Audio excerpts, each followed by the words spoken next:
कक्षा 12 के प्रिय छात्रों नमस्कार। मैं आज आपके सामने पाठ नंबर 6 सुक्ति सौरभम लेकर उपस्थित हुआ हूं और पाठ नंबर 6 में बहुत सारी सुक्तियां हैं और वे सारी की सारी सुक्तियां कुछ भर्तृहरि की है, मंगलदेव शास्त्री की है, महाकवि बिल्हन की, विष्णु शर्मा की और भट्ट नारायण की मुक्ति मुक्तावली से ली गई है। इस तरह से बहुत सारी सुक्तियां हैं, चाणक्य की भी सुक्तियां हैं।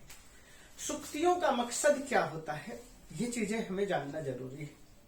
सुक्ति का तात्पर्य होता है अच्छी उक्ति। उक्ति का मतलब अच्छा कथन। अब जब हम अच्छा कथन कब कहेंगे, जब हमारी भाषा में प्रगाढ़ता हो। हमारी भाषा बहुत लंबे समय से चलती चली आ रही है और उसके अंदर बहुत सारा शब्दकोश, बहुत सारी सुक्ति, बहुत सारी पहेलियां, बहुत सारे अच्छे शब्द और बहुत सारे क्या कहते हैं काव्य, महाकाव्य हैं और उसके अंदर एक दूसरे पर बात करते हुए अच्छी बातें कहने के लिए कोशिश होती है, उन्हीं को हम कहते हैं सुक्ति। और यहाँ पर जो एक सुक्ति हम आपके सामने उपस्थित कर रहे हैं वो सुक्ति है सुक्ति सौरभम से पहला श्लोक। स्वयं एकांत गुणम विधात्रा।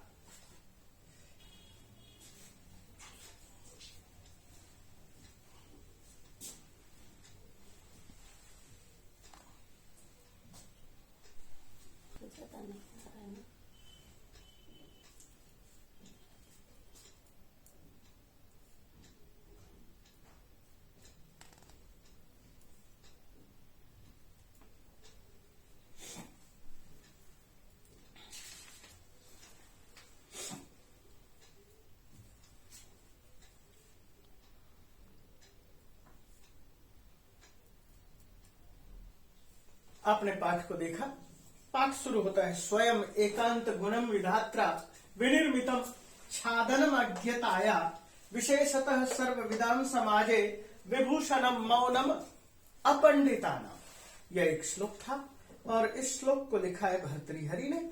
भर्तृहरि के विषय में मैं आपके सामने कुछ ये बातें रखूंगा कि भर्तृहरि 5वीं और 6ठी शताब्दी में हुए और भर्तृहरि के विषय में कुछ लोगों ने एक ये भी मान्यता चला रखी है कि वो विक्रमादित्य के बड़े भाई थे जो कि 1ली शताब्दी में हुए। कुछ लोगों ने ये भी मान्यता फैला रखी कि भर्तृहरि गोरखनाथ के शिष्य थे और गोरखनाथ 9वीं शताब्दी के उत्तरार्ध में हुए। तो ये जो चीजें हैं, लोगों ने इस तरह से एक जगह से दूसरे जगह एक ही व्यक्ति को खींच तान कर आगे पीछे कर दिया है, लेकिन आप इतिहास के आधार पर देखेंगे कि भर्तृहरि 6ठी शताब्दी के शुरुआत में हुए। तो अब मैं इसके विषय में थोड़ी सी और जानकारी देता हूं। भर्तृहरि उज्जैन के महान राजा थे। उज्जैन के राजा होते हुए उन्होंने राज्य संभालते हुए नीति शतकम की रचना की और जब उन्होंने वैराग्य लिया तो वैराग्य शतकम की रचना की और एक और शतकम है श्रृंगार शतकम। उनके 3 शतक प्रसिद्ध है, नीति शतकम, वैराग्य शतकम, श्रृंगार शतकम। और इसके अतिरिक्त उनकी एक और रचना है व्याकरण में जिसे हम कहते हैं वाक्य पदीयम, स्फोटवाद की रचना उन्होंने की। तो मैं इसी के साथ उस बात को विराम दे करके अपने श्लोक को शुरू करता हूं। और श्लोक में क्या कह रहे हैं कि एक होता है पंडित यानी ज्ञानी और एक होता है अपंडित यानी कि मूर्ख। तो यदि मूर्ख विद्वानों की समाज में बैठ जाए, चला जाए, तो उनकी हो सकता है कि बेइज्जती हो, उपहास हो, मजाक हो। तो ऐसी स्थिति में क्या करें? तो कहते हैं विशेष स्वयं स्वायत्तम एकांत गुणम विधात्रा। विधात्रा विधाता ने अज्ञताया छादनम अज्ञानता को ढकने के लिए क्या किया है? स्वायत्तम स्वाधीन एकम अंतम एकांत गुणम विधात्रा। एकांत एकमात्र गुण को विधाता ने विनिर्मितम बनाया है। इसका तात्पर्य क्या हुआ? विधात्रा यानी विधाता ने मनुष्यों की अज्ञानता को ढकने के लिए और स्वाधीन रहने के लिए एकमात्र गुण तैयार किया है। और वह गुण कौन सा है और कहां पर प्रयोग हो सकता है? तो कहते हैं सर्वविदाम समाजे, सब कुछ जानने वाले पढ़े लिखे विद्वानों के समाज में अपंडितानाम, जो अपंडित हैं, मूर्ख हैं, उनके लिए विशेषतः विशेष करके मौनम विभूषणम, मौन धारण करना यह एक आभूषण बनाया है। तो विधाता ने क्या बनाया है? एक आभूषण बनाया है। क्या आभूषण है? मौनम। अब ये श्लोक मैंने आपके सामने रखा और अब इसके साथ मैं यहाँ पर ये बात कर रहा हूं। ये जो विधात्रा शब्द है ये तृतीया विभक्ति का एक वचन है। अज्ञताया शब्द है, अज्ञताया अज्ञानता का, तो यहाँ पर षष्ठी विभक्ति एक वचन है। और स्वायत्तम, स्वायत्तम का मतलब होता है स्वाधीन। सर्वविदाम यहाँ पर षष्ठी विभक्ति बहुवचन है। सब कुछ जानने वाले का, समाजे, समाज में। विभूषणम आभूषण, मौनम मौन ही है। अपंडितानाम, यहाँ अपंडित शब्द का प्रयोग किया है। अपंडित का मतलब क्या है? न पंडित, अपंडित। जैसे न धर्म अधर्म, न का अर्थ होता है अ, न ज्ञान अज्ञान।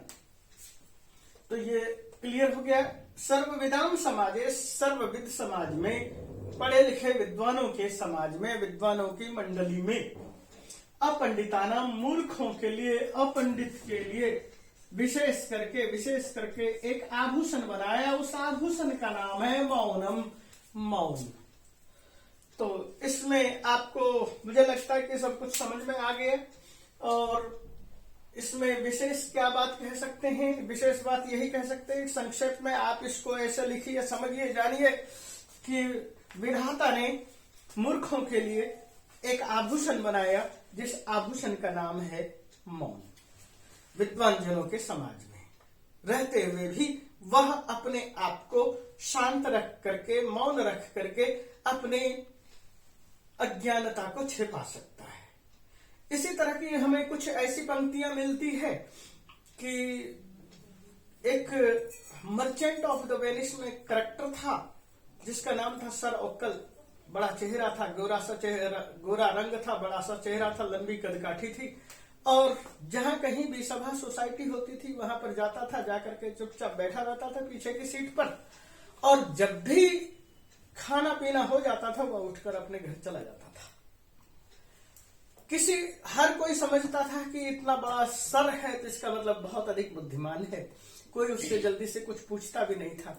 लेकिन कमेंटेटर जो होते हैं, कमेंट्स करने वाले, उन्होंने जो है एक कमेंट्स किया है, व्हेन सर ओकल talk something like dog bark. तो इस तरह की भी बातें हैं कि हम अपने दुर्गुणों को चुप रहकर छिपा सकते हैं। तो यहां पर षष्ठी विभक्ति बता दिया है, समाजे में सप्तमी विभक्ति एक वचन है। तो यहाँ अपंडिताना, मूर्खों का, यहाँ पर भी षष्ठी विभक्ति बहुवचन है। तो क्या इसमें पंक्तियां आई और क्या अर्थ निकल सकता है? छोटा छोटा यदि प्रश्नोत्तर बनाना चाहे तो क्या प्रश्नोत्तर बना सकते हैं? अज्ञताया छादनम किम, अज्ञानता का छादन, छादन का मतलब आच्छादन, आच्छादन का मतलब ढक्कन। क्या अज्ञानता को मिटाने वाला वह ढक्कन क्या हो सकता है? तो हम ये कह सकते हैं अज्ञताया छादनम, अज्ञता को ढकने का एकमात्र आभूषण क्या हो सकता है? अज्ञताया छादनम। यह मैं लिख रहा हूं प्रश्न, एक प्रश्न एक वाक्य में।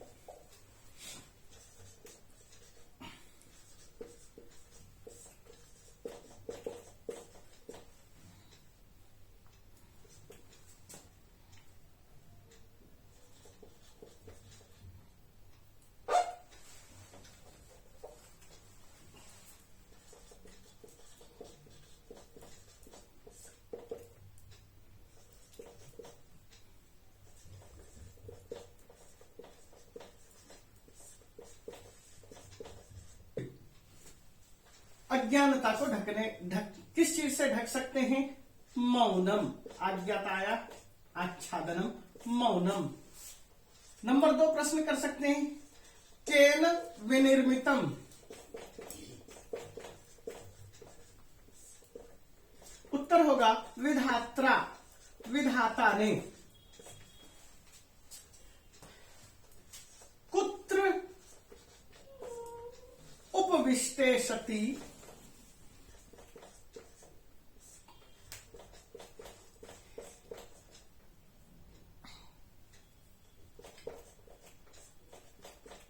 मौनम धारणीयम। कहां पर बैठते हुए मौन धारण करें? सर्वविदाम समाजे। मुझे लगता है कि ये चीजें आपको समझ में आ रही है, और समझ में आने के बाद अब इसमें यही कह सकते हैं कि एक वाक्य में यदि उत्तर दे तो सर्वविदाम समाजे कह उपविष्ट भवितुम शक्यते, सर्वविदाम समाजे अपंडितः उपविष्टुम शक्यते कदा स्वायत्तम एकांत गुणम धारयित्वा। ये एक प्रश्न हो गया। अब हम इसमें यह देखते हैं कि निर्देश के अनुसार क्या होता है। मैंने सब कुछ यहाँ पर लिख दिया है। निर्देश क्या है? अपंडितानाम अत्र का विभक्ति। अब पंडितानाम में कौन सी विभक्ति है? षष्ठी विभक्ति बहुवचन। अज्ञाताय आच्छादनम अत्र का विभक्ति। अज्ञाताय आच्छादनम में षष्ठी विभक्ति एक वचन, षष्ठी एक वचनम। सर्वविदाम अत्र का विभक्ति, सर्वविदाम अत्र षष्ठी बहुवचनम। समाजे अत्र का विभक्ति, समाजे अत्र सप्तमी विभक्ति एक वचनम। स्वायत्तम अस्य शब्दस्य का अर्थ, स्वायत्तम अस्य शब्दस्य अर्थ स्वाधीनम। विधात्रा अस्य शब्दस्य का अर्थ, विधात्रा शब्दस्य अर्थ ब्राह्मण। ब्राह्मण अनेन पदेन किम ज्ञायते? विधात्रा विधि, विधि शब्द विधिना, ब्रह्म शब्द का तृतीय विभक्ति एक वचन ब्रह्म के द्वारा। तो इस तरह से हमारे सारे प्रश्नों का उत्तर होता है, भाषिक कार्य होता है। अब हम अगले प्रश्न श्लोक को देखते हैं। श्लोक दूसरा शुरू करता हूं। रूपम प्रसिद्धम न बुधास्तदाहु विद्यावताम वस्तुत एव रूपम अपेक्षया सर रूपवताम ही विद्या लभन्ते मानम लभन्ते तराम जगत्याम। यह श्लोक था और इस श्लोक की रचना की है मंगलदेव शास्त्री ने। इस श्लोक में क्या कहना चाहते हैं वह देखिए, ध्यान से समझिए। सभी दो चीजें आप मान करके चलिए। रूप, रूप का मतलब खूबसूरती, और विद्या, विद्या का मतलब ज्ञान। यदि हम इन दोनों की तुलना करें तो कौन ज्यादा पावरफुल है? हर सामान्य आदमी खूबसूरती की तरफ जाता है। खूबसूरत बहुत अच्छी चीज है। आप देखते हैं शादी विवाह में लड़की देखते हैं, लड़का देखते हैं, कहते हैं कितना खूबसूरत है या नहीं। बहुत बारीकी से चेकिंग करते हैं कितनी खूबसूरत है। नाक नक्श भी देखा जाता है। तो इस तरह से जो है खूबसूरती एक जगह है, लेकिन ज्ञान एक और पहलू है। कहते ज्ञान उससे भी ज्यादा पावरफुल खूबसूरत चीज है, रूप है, सुंदरता है। केवल सुंदरता ही रहना बहुत बड़ी चीज नहीं है। आप देखते हैं फिल्म इंडस्ट्री में बहुत सारी महिलाएं जो कि विश्व सुंदरी रही हैं और वो आती हैं और अपनी फिल्म बनाती हैं और कुछ दिनों के बाद उनकी फिल्में आउटडेटेड हो जाती है और हो सकता है 20 साल बाद, 25 साल बाद उसे लोग जानना भी पसंद नहीं करते, इतना भी इंटरेस्ट नहीं लेते हैं। बहुत सारे लड़के हैं, बॉयज हैं, अपने नाक नक्श और खूबसूरती की वजह से रैंप पर चलते हैं और उसके बाद कुछ ही दिनों के बाद, 10 साल के बाद उसकी खूबसूरती गायब हो जाती है। इसी चीज को ध्यान में रख करके यहां पर कह रहे हैं, रूपम प्रसिद्धम न बुधाहा आहु। बुधा विद्वान लोग रूपम प्रसिद्धम न आहु, रूप को ही प्रसिद्ध नहीं माना कि खूबसूरती ही सब कुछ है। ये हमारा पैरामीटर नहीं है। तो खूबसूरती क्या चाहिए? विद्यावताम रूपम एवं वस्तुतः रूपम। जो विद्यावान है, विद्वान है, विद्वानों की खूबसूरती, विद्वानों की खूबसूरती क्या है? विद्या। विद्या ही वस्तुतः वास्तव में रूप है। रूपवताम अपेक्षया विद्या एवं जगत्याम अतितराम मानम लभन्ते। जगत्याम संसार में रूपवताम अपेक्षया, खूबसूरत की अपेक्षा से विद्या ही अतितरम मानम लभंते, अत्यधिक मान को पाता है, खूबसूरती को पाता है। आप इसको इस दृष्टिकोण से भी देख सकते हैं। यदि आपसे ये पूछा जाए कि 2020 में सबसे खूबसूरत पुरुष कौन था, खूबसूरत महिला कौन थी, आपको बताने में बड़ी दिक्कत हो जाएगी। आपसे पूछा जाएगा 2021 में कौन था, 2022 में कौन होने वाला है, आपके लिए एक संकट हो जाएगा। और उसी तरह से यदि आपसे पूछा जाए कि इस सन का, इस सेशन का जिसे कि मेडल मिला है वह कौन है, जिसे नोबेल प्राइज मिला है, आपकी जुबान पर होती है ज्ञान की वजह से। तो यहां पर यही कहना है, रूपम प्रसिद्धम बुधाहा, बुध शब्द का अर्थ है ज्ञान और ज्ञानी। तो ज्ञान वालों के लिए रूपम प्रसिद्धम, रूप प्रसिद्ध न आहु, ज्ञानियों ने रूप को, खूबसूरती को प्रसिद्ध नहीं माना। और विद्यावताम रूपम, विद्वानों के लिए जो रूप है, विद्वानों के लिए जो आभूषण है, वस्तुतः क्या है, विद्या। रूपवताम अपेक्षया विद्या एवं, रूपवानों की अपेक्षा विद्या ही जगत्याम, संसार में अतितराम, अत्यधिक मानम लभंते, मान को प्राप्त करते हैं, सम्मान को प्राप्त करते हैं। तो अब मैं यहाँ पर कुछ शब्दों का विभक्ति वचन के आधार पर बात कर रहा हूं। बुधाहा प्रथमा बहुवचन, आहु ये क्रिया है, लिट लकार की क्रिया है, और प्रथम पुरुष बहुवचन। विद्यावान शब्द है, विद्यावत शब्द हुआ, विद्यावत का षष्ठी विभक्ति बहुवचन विद्यावताम। अतितराम जगत्याम सप्तमी विभक्ति एक वचन है। लभंते, लभते, लभेते, लभंते, इस तरह से यह प्रयोग है। और रूपवताम भी षष्ठी विभक्ति बहुवचन। अपेक्षया, अपेक्षा से तृतीया विभक्ति एक वचन। तो अब हमारे पास ये बात आई कि हमने सारे विभक्तियों को, वचनों को एक साथ आपके सामने रख दिया। एक पदेन उत्तरता, इस तरह के मैं कुछ प्रश्न आपके सामने लिख रहा हूं, उन प्रश्नों को देखिए। अब इन प्रश्नों के उत्तर देखिए। रूपम प्रसिद्धम के न आहु, रूपम प्रसिद्धम के न आहु, ये शब्द देखिए बुधाहा, आप इसका उत्तर लिख सकते हैं बुधा। वस्तुतः रूपम किम, वास्तव में रूप क्या है। रूपम गुणम न प्रसिद्धम, रूप गुण तो है लेकिन प्रसिद्ध गुण नहीं है। रूपवताम अपेक्षया वस्तुतः का मानम लभंते, विद्या। और जगत्याम के लभंते मानम, विद्यावताम।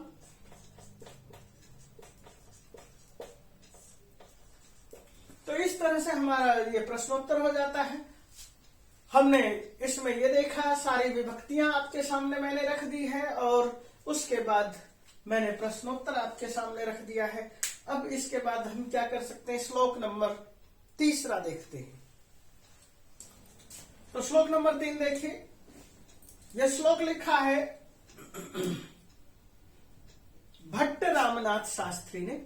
ये क्या कहना चाहते हैं, रामनाथ शास्त्री ये कह रहे हैं, न दुर्जन सज्जनता उपैति शठ सहस्रैरपि शिक्ष्यमाना, चिरम निमग्नोपि सुधा समुद्रे न मंदरो मार्दवम अभ्युपैति। बड़ी सरल बात कही है। शठ और दुर्जन एक दूसरे का पर्यायवाची शब्द है। शठ, शठ का मतलब है धूर्त, दुर्जन दुष्ट व्यक्ति। सहस्रैरपि शिक्ष्यमानः, सहस्रैरपि हजारों बार, शिक्ष्यमाना शिक्षा दिए जाने पर भी, न सज्जनता उपैति, सज्जनता को प्राप्त नहीं करते। इसका तात्पर्य क्या हुआ, जो दुष्ट व्यक्ति है वह अपनी दुष्टता कभी नहीं छोड़ता, चाहे उसके लिए उसको हजारों तरह से शिक्षित कर दिया जाए, दुष्ट अपनी दुष्टता छोड़ने के लिए तैयार नहीं है। दुर्जन व्यक्ति सज्जन को संत्रास देने के लिए, दुखी करने में कभी भी पीछे नहीं हटता, चाहे उसे हजार तरह से शिक्षित कर दिया जाए, हजार तरह से समझाया बुझाया जाए, सिखाया जाए, लेकिन वह सज्जनों को कष्ट देने के लिए तैयार ही बैठा रहता है। आगे कहते हैं चिरम निमग्नोपि सुधा समुद्रे, सुधा समुद्रे, सुधा समुद्रे, सुधाया समुद्रे, अमृत सागर में, सुधा के समुद्र में, अमृत सागर में, मंदरो, मंदराचल पर्वत, मार्दवम न अभ्युपैति, मृदुलता को, कोमलता को प्राप्त नहीं करता है। चिरम निमग्नोपि, बहुत देर तक डूबा रहने पर भी। यहां पर क्या कहना चाहते हैं, यह एक पर्वत है। आपने बहुत बार कहानी सुन रखी होगी कि समुद्र मंथन हो रहा था, समुद्र मंथन में क्या मंदराचल पर्वत था, मंदराचल पर्वत को वासुकी खींच रहे थे, एक तरफ देव थे, एक तरफ दानव थे। ये कथा समुद्र मंथन के नाम से बहुत ज्यादा प्रसिद्ध है। समुद्र मंथन में जो पर्वत का प्रयोग किया गया वो मंदार हिल पर्वत का प्रयोग किया गया। मंदार हिल पर्वत बहुत ज्यादा ठोस और बहुत ज्यादा चिकना है। तो क्या कहते हैं, सुधा समुद्र अमृत रूपी सागर में उसे डुबाकर बहुत देर तक रखा गया।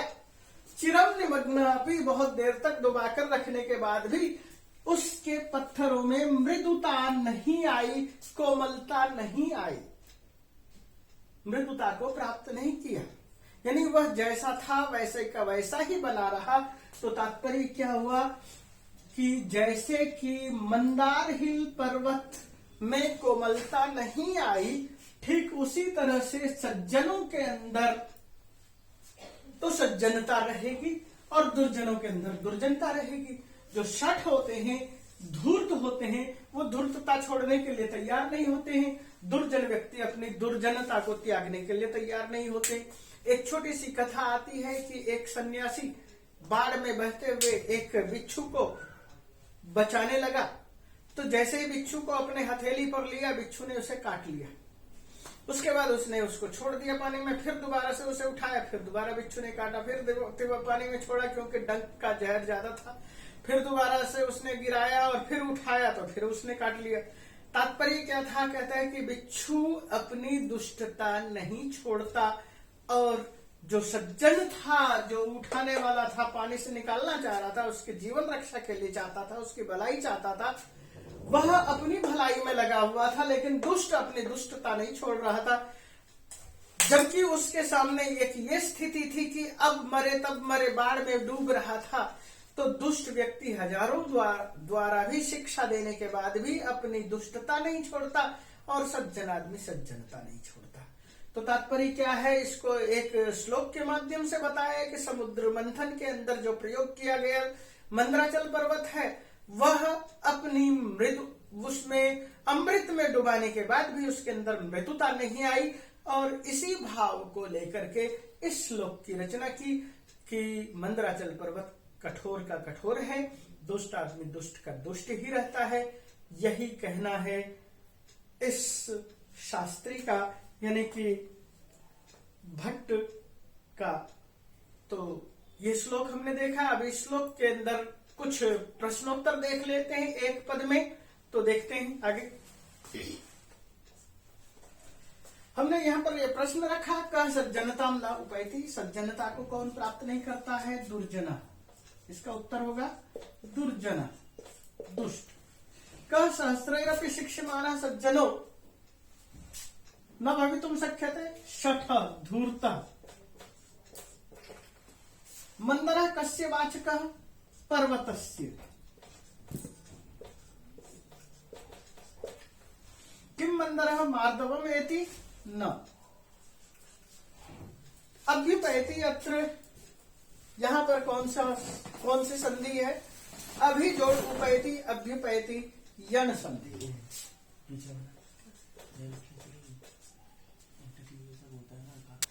अभी प्लस उपैति, अभ्युपैति, ये यण संधि है। और यण संधि के हमने बहुत उदाहरण आपके सामने रखा है, जैसे प्रति प्लस एक, प्रत्येक, अति प्लस आचार, अत्याचार, साधु प्लस इत्थम, साध्वेत्थम, और खलु प्लस इदम, खलवेदम। हम नाटकों में बहुत तरह के खलवयम शब्द पढ़ते हैं, तो ये यण संधि है। तो यहाँ पर अब हमारे पास क्या सज्जनताम शब्द है, दुर्जन प्रथमा एक वचन है और सज्जनताम जो है द्वितीया एक वचन है। सहस्र तृतीया एक बहुवचन है और शिक्षमानः प्रथमा एक वचन है। निमग्नः जोड़ अपि निमग्नोपि, यहाँ पर जो संधि है आप इस संधि को देख लीजिए। निमग्न विसर्ग प्लस अपि। हमने कई बार आपके सामने ये बात रखी कि जब विसर्ग है इसको ओ में बदलते हैं, जब विसर्ग को ओ में बदलते हैं तो उसके बाद यदि अ है तो अ को हटा देते हैं और जब अ को हटा देते हैं तो उसके बदले में एक चिन्ह बनाते हैं, उसे कहते हैं अवग्रह। निमग्नोपि समुद्रे में सप्तमी विभक्ति एक वचन है। मंदरः प्रथमा है। अभ्युपैति मैंने यहां पर बता दिया। उपैति उपैतः, इस तरह से हम रूप चलाते हैं। तो इसके बाद हम अगला श्लोक देखते हैं। तो श्लोक यहां पर देखिए, यह श्लोक है महाकवि बिल्हन का। महाकवि बिल्हन कश्मीरी कवि थे और महाकवि बिल्हन ने बहुत अधिक ख्याति प्राप्त की थी। महाकवि बिल्हन कश्मीर से चलते चलते कर्नाटक तक चले गए थे। ये 16वीं-17वीं शताब्दी के कवि हैं। कई बार ये भी सिचुएशन आता है कि बिल्हन पर के विषय में एक आरोप है कि इस कवि पर भरोसा मत करो। मैंने आपके सामने कवि और कवि के विषय में, कवि का चरित्र के विषय में आपके सामने ये रखा। महाकवि बिल्हन इतना प्रसिद्ध थे, इतना ज्ञानी थे, इतना समझदार थे कि उनको डोगरी भाषा नहीं आती थी और जब वो एक जगह पर पानी पीने के लिए पहुंचे कुएं के पास गर्मी की ऋतु में, और वहां पर देखा कि कुछ महिलाएं झगड़ा कर रही हैं। उसने पानी मांगा लेकिन पानी किसी ने नहीं पिलाया और झगड़ा कर रही है, और झगड़ा करने में उन्होंने आपस में एक दूसरे के बाल खींचने शुरू कर दिया और उठा पटक शुरू हो गए। अब उसके बाद कुछ दिनों में ही ये केस बन गया और केस बनने के बाद राजा के सामने उपस्थित हो गया। राजा ने कहा कि एक गवाह प्रस्तुत करो। कौन वहां पर उपस्थित था? और उन्होंने जो है कहा कि एक आदमी था, हम उसे जानते नहीं, और उसके बाद उसके खोज में लोग लग गए। पता चला कि ये महाकवि बिल्हन है। और बिल्हन से जब पूछा गया कि आपने क्या देखा, बिल्हन ने साफ कहा कि मैं इन दोनों महिलाओं में से किसी की भी भाषा से परिचित नहीं हूं। किसने क्या कहा मुझे नहीं पता, लेकिन किसने कौन सा वाक्य कहा और उसके बाद उसके उत्तर में किसने क्या वाक्य कहा, मैं उसको दोहरा देता हूं। और महाकवि ने सारी बातें दोहरा दी और उसका परिणाम यह हुआ कि राजा ने उसका फैसला किया। तो ये थी उसकी विद्वत्ता के, बुद्धि का चातुर्य, विवेक। और मैं यहाँ पर ये बताना चाह रहा हूँ बिल्हन क्या कहते हैं। बिल्हन का प्रसिद्ध काव्य है विक्रमांक देव चरितम। ये ऐतिहासिक महाकाव्य है, याद रखिए, विक्रमांक देव चरितम। ये कह रहे हैं कर्णामृतम सुक्ति रसम विमुच्य दोषेषु यत्नसु महान खलानाम निरीक्षते केलिवनम प्रविश्य क्रमेलकः कंटकजालमेव। क्रमेलिकः कंटकजालम एव पश्यति। तो कहते हैं दोषेषु सुमहान यत्न खलानाम, जो खल होते हैं, जो दुष्ट लोग होते हैं, खलानाम दुष्टों का षष्ठी विभक्ति बहुवचन है। दोषेषु यत्न, दोषों के प्रति महान यत्न होता है। जो दुष्ट व्यक्ति होते हैं वो दोष ढूंढने में, दोष के खोजने में बहुत ज्यादा प्रयत्न करते हैं, ये उनका कहना है।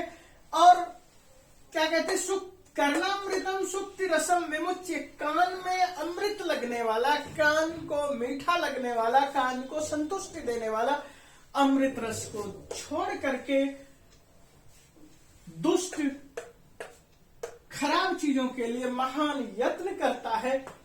और इसका उदाहरण क्या दे रहे हैं, क्रमेलकः, क्रमेलक यानी कि ऊंट, केलीवनम प्रविश्य, केलीवन में प्रवेश करके, खूबसूरत बाग में, कदली वन में प्रवेश करने के बाद भी कंटक जाल में उपस्थिति, कंटक जाल को ही ढूंढता है, कांटों की झाड़ियों को की तलाश में रहता है।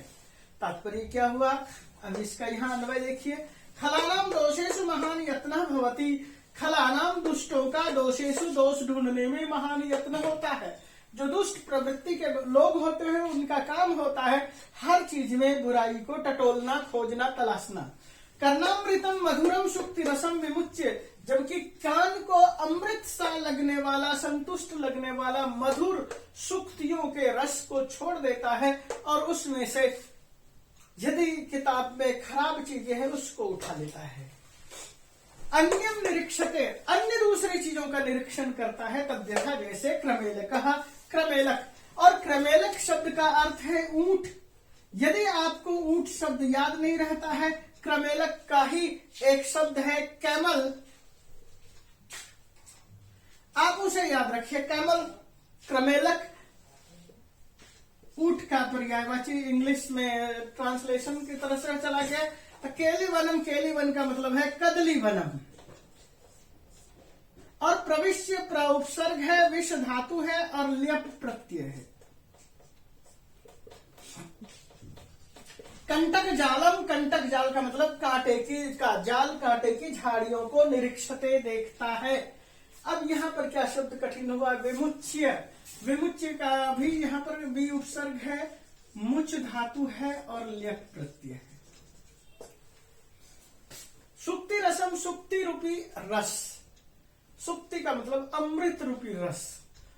केलिवनम बता दिया, प्रविश्य भी बता दिया, और उसके बाद कंटक जालम, कांटे का जाल, कांटा का मतलब झाड़ी। अब आप ये सोचें कि ऊंट क्या खाता है।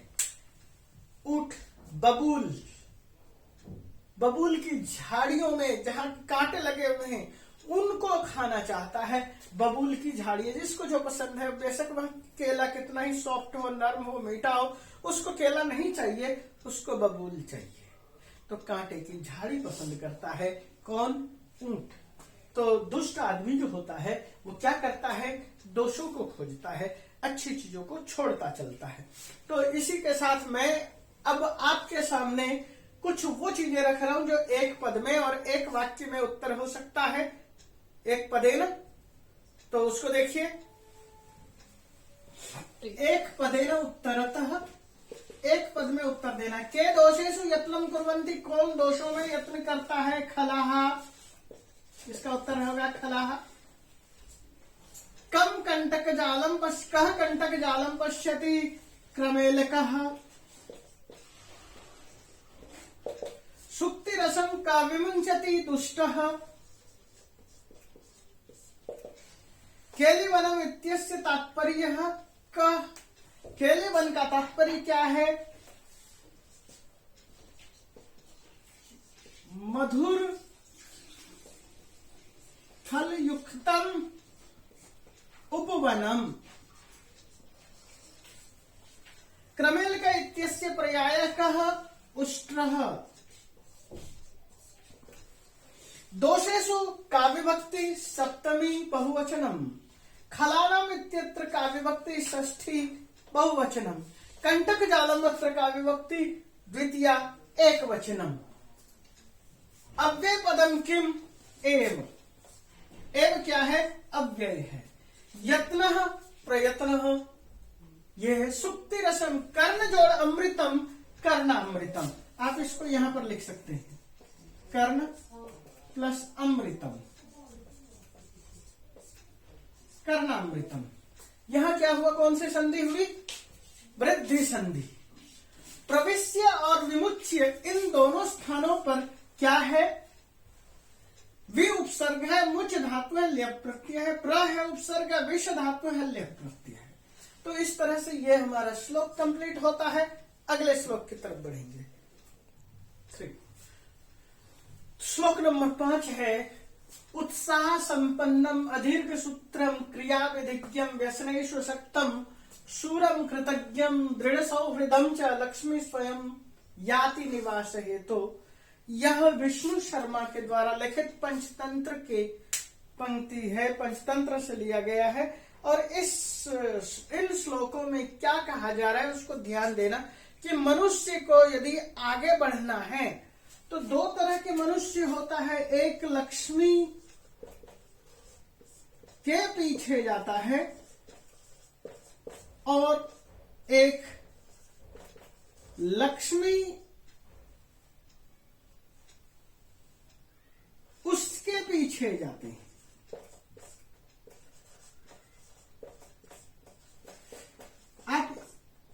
ये देखिए इस चीज को क्या है, लक्ष्मी के पीछे पुरुष लक्ष्मी के पीछे जाता है, लक्ष्मी उसके यानी पुरुष के।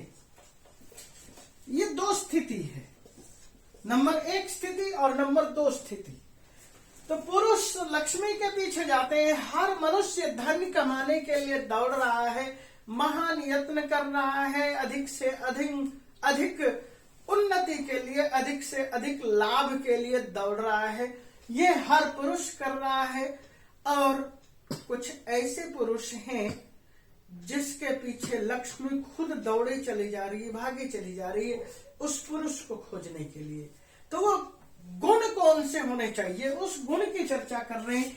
उत्साह संपन्नम अदीर्घ सूत्रम क्रिया विधिज्ञम व्यसनेषु सक्तम शूरम कृतज्ञम दृढ़ सौहृदम च लक्ष्मी स्वयं याति निवास हेतु। उत्साह संपन्नम एक गुण, अदीर्घ सूत्रम दूसरा गुण, क्रिया विधिज्ञम तीसरा गुण, व्यसनेषु सक्तम चौथा गुण, शूरम पांचवा गुण, कृतज्ञम छठा गुण, दृढ़ सौहृदम च सातवां गुण। आदमी के अंदर यदि ये 7 गुण हैं, नंबर याद रखिए, उत्साह से संपन्न, अत्यधिक जोश से भरा हुआ, उत्साह से भरपूर, जिसमें उत्साह लबालब भरा हुआ हो, और अदीर्घ सूत्रम जो किसी भी काम को कल पर नहीं टालता, दीर्घ सूत्री नहीं है, आज का काम कल पर छोड़ने वाला नहीं है, ऐसा अदीर्घ सूत्री है जो। नंबर 3 क्रिया विधिज्ञम जो क्रिया के विधियों को जानता है, किस क्रिया को कैसे करना है उस क्रिया को जानता है, क्रिया की विधियों को जानता है। तात्पर्य क्या है, एक से बढ़कर एक सीता स्वयंवर में धनुर्धर और महान योद्धा पहुंचे, लेकिन वे धनुष को उठाने की विधि को नहीं जानते थे, राम विधि को जानते थे। क्यों राम विधि को जानते थे? उनके जो गुरु थे वो कभी महान क्षत्रिय रहे हुए थे, विश्वामित्र, और उन्होंने ही अनेक तरह की विद्या से उसी समय अलंकृत किया था, बला, अति बला, दृढ़ बला। आप यदि रामायण में देखेंगे तो बहुत सारी ताड़का वध से पहले बहुत सारी विद्याओं का ताजा ताजा ज्ञान कराया था, इसलिए उनको पता था, वे स्मृत थे। और बाकी जो राजा महाराजा थे विस्मृत हो चुके थे, उन टेक्निक्स को जानते नहीं थे, इसलिए परशुराम के शिव धनुष को नहीं उठा पाए, और इन्होंने जैसे ही उठाया और वो टूटा हुआ मिला। तात्पर्य क्या निकला? क्रिया की विधि को जानना। व्यसनेषु असक्तम, व्यसनेषु, व्यसन का मतलब होता है बुराई, बुराइयों के प्रति आसक्ति नहीं होना, यानी व्यसनों में लगने वाला नहीं हो। शूरम, शूरवीर होना चाहिए। कृतज्ञम, किसी ने किसी को थोड़ा सा भी फायदा पहुंचाया तो उसके किए के उपकार को सदैव मानने वाला, कृतज्ञ होना, दृढ़ कृतज्ञ होना यानी थैंकफुल होना। बहुत सारे लोग कहते हैं अरे क्या हुआ, उसने कर दिया तो क्या हुआ, इस तरह से नहीं टालना, बल्कि उसको थैंक यू जरूर दीजिए। दृढ़ सौहृदम च, और दृढ़ सौहृदम, दृढ़ विश्वास, दृढ़ मित्रता, यानी कि उसके अंदर जो भावना हो मित्रता की वह जबरदस्त हो, ऐसी भावना होनी चाहिए, सच्ची मित्रता की जो दृढ़ता हो। ऐसे लोगों के प्रति, इस तरह के 7 गुणों वाले लोगों के प्रति पास लक्ष्मी स्वनिवास है, तो लक्ष्मी अपने निवास के लिए विष्णु का निवास त्याग करके ऐसे पुरुष को लक्ष्मी तलाशती है। ऐसे लक्ष्मी के बीच लक्ष्मी ऐसे पुरुष का अन्वेषण करती चलती है।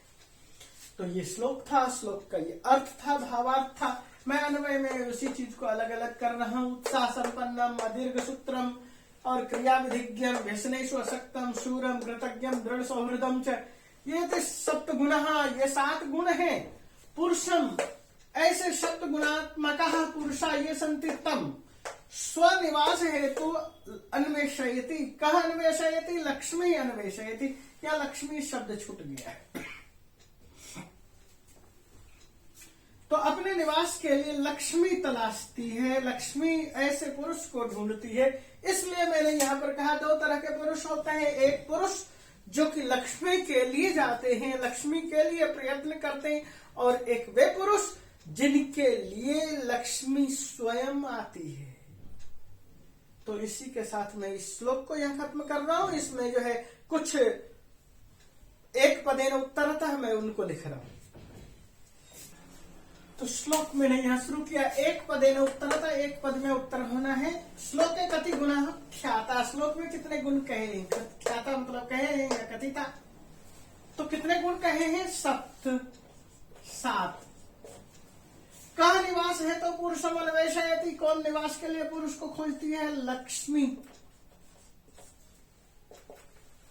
न दीर्घ सूत्रम अदीर्घ सूत्रम, न दीर्घ सूत्र की व्याख्या क्या करेंगे? अदीर्घ सूत्रम। यह कौन सा समास है? नए तत्पुरुष समास है। इसका हिंदी में अर्थ क्या लिखेंगे? लेट लतीफ या विलंब से काम करने वाला। क्रियाया विधिम जानाति असौ, क्रिया की विधियों को जो जानता है वह क्रिया विधिज्ञ। तम कृतम उपकारम वेत्ति इति, जो किए हुए उपकार का को समझता है, जानता है, उस तरह के व्यक्ति को कहा गया है। और एक वाक्य में यहाँ पर उत्तर लिखना है, तो एक वाक्य में क्या प्रश्न है? तो प्रश्न है श्लोके कति गुणा सन्ति, श्लोक में कितने गुण हैं? यम धारयन्तम पुरुषम, जिसको धारण करते हुए पुरुष को लक्ष्मी निवास हेतु अन्वेषयति, लक्ष्मी अपने निवास के लिए खोजती है। तो यहाँ पर लिखा है उत्तर, उत्साह संपन्नम अदीर्घ सूत्रम क्रिया विधिज्ञम व्यसनेषु शक्तम शूरम कृतज्ञम दृढ़ सौहृदम पुरुषम लक्ष्मी निवास हेतु अन्वेषयति। तो इस तरह के पुरुष को लक्ष्मी भी निवास के लिए खोजती है। तो ये श्लोक बहुत सरल है, और जिसे भी अपना व्यक्तिगत विकास करना है, अपना सामाजिक उत्थान चाहता है, उसके अंदर ये 7 गुण होने बहुत जरूरी है। यदि उनके अंदर ये 7 गुण हैं, वह व्यक्ति